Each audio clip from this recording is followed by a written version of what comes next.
Fala pessoal, tudo bom? Pessoal, o tema da vez aqui é a respeito da possível adulteração da Bíblia. Então, vamos lá, sem mais enrolações.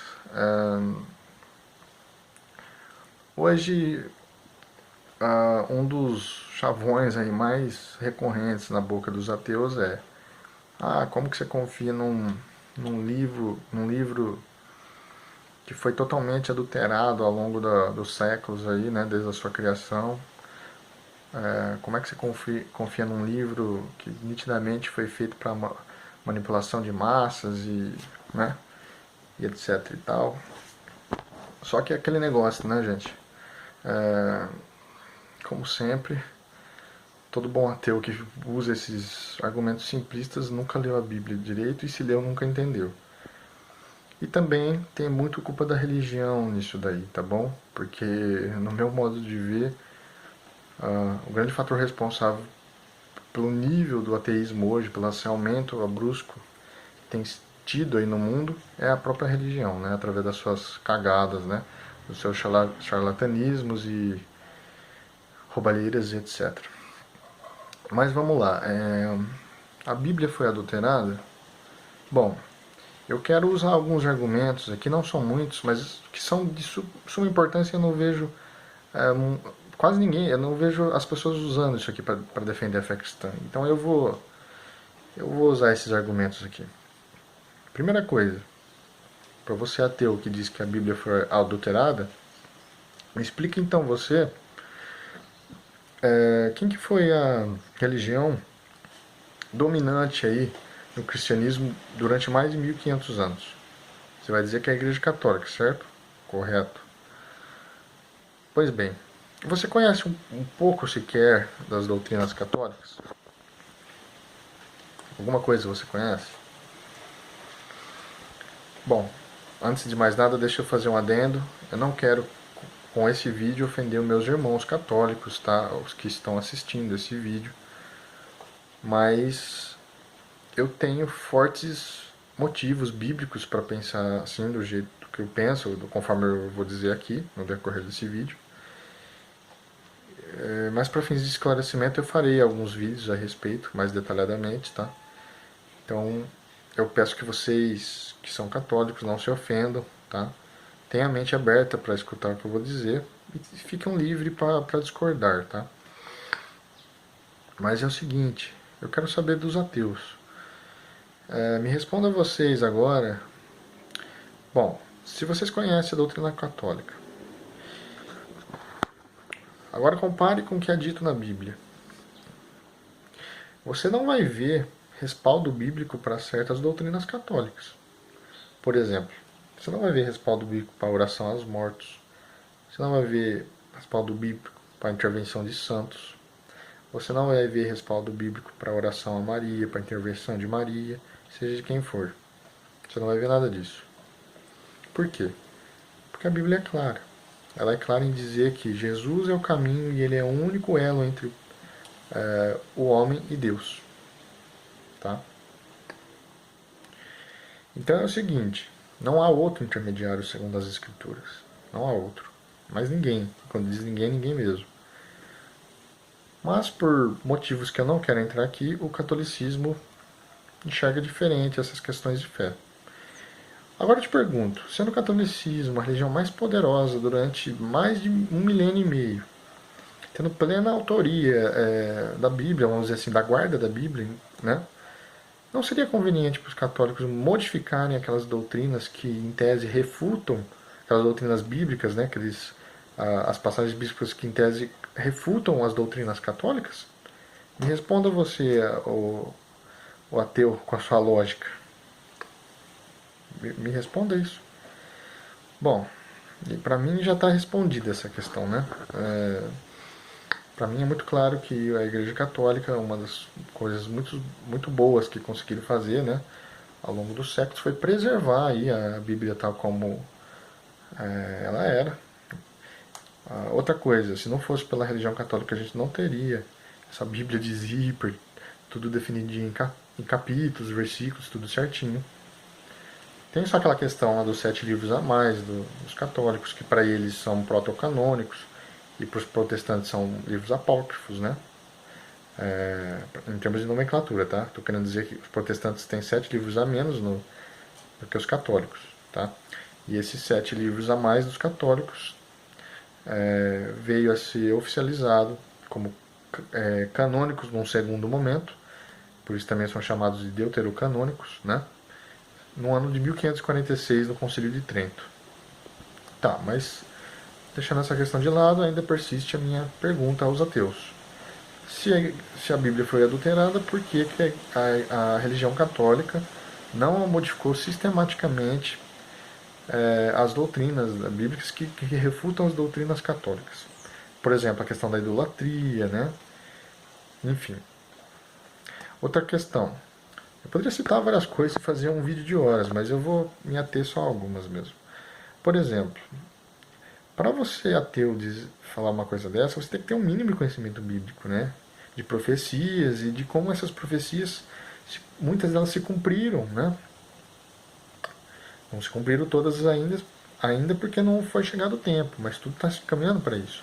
Agora me responda você, ateu, você conhece a profecia de Daniel, o livro de Daniel, mais exatamente na época do império do rei Nabucodonosor, império babilônico? Pois bem, lá, resumidamente, Daniel tem a visão de Deus sobre a interpretação sobre a visão que o rei Nabucodonosor teve de uma estátua que governava o mundo e sobre a interpretação de que cada membro, cada trecho dessa estátua representaria um império que se sucederia. E aí, a própria Bíblia mostra quais seriam esses impérios. Fala que a cabeça da estátua era a Babilônia, atual naquele momento, na qual foi feita essa profecia.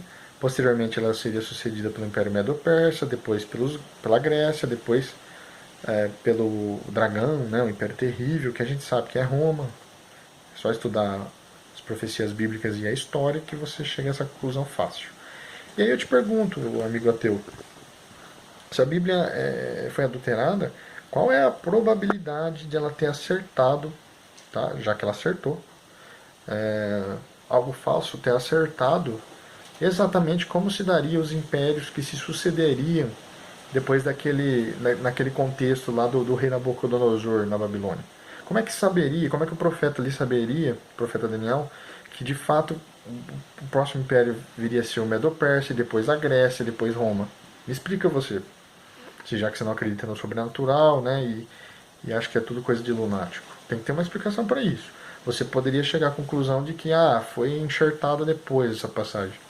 Mas negativo. Qualquer pesquisa mais ralezinha que você faça, você vai descobrir que é fácil de rastrear as datações das épocas que foram escritas as escrituras. E essa em específico, ela é muito anterior a de fato o que a história nos conta de quando se deu esses impérios. Ou seja, o relato bíblico antecede, é anterior. Portanto, eu não vejo outra explicação sem ser o fato de que sim, Deus interagiu com o profeta e deu a visão correta, deu essa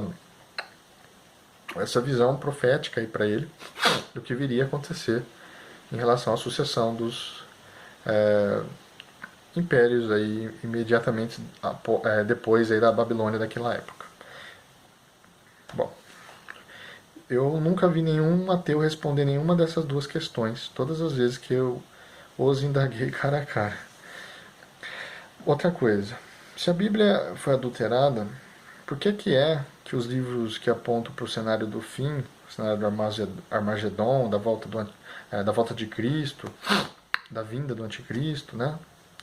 Da iminente reconstrução do templo.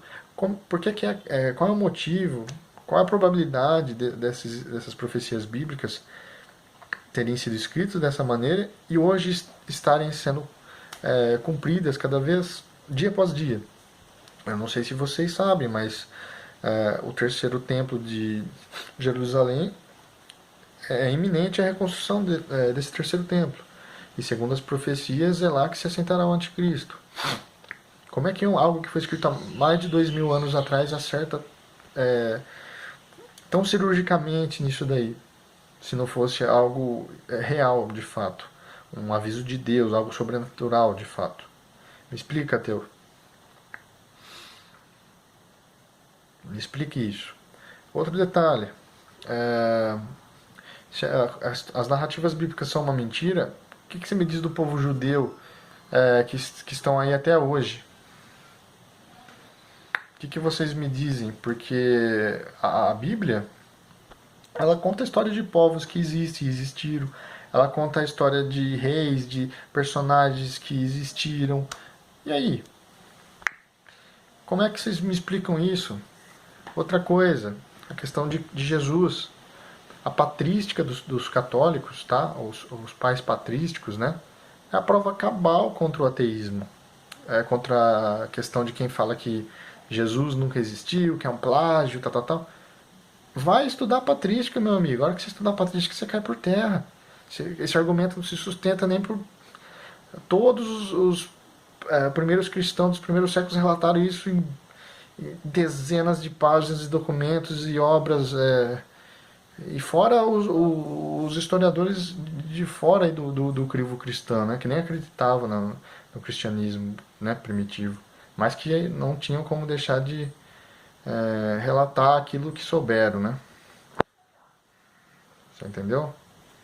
Assim, à luz disso que eu estou dizendo, de tudo isso que eu disse, qual que é a explicação que vocês ateus têm para isso? Seria tudo coincidência? Sem contar que a Bíblia foi escrita desde os primeiros escritos até o término, num período de 1600 anos, por 40 autores diferentes, em diferentes épocas. Como é que corrobora todos os relatos entre si, casa certinho com os quebra-cabeças bíblicos, com as profecias? Como é que casa tudo isso?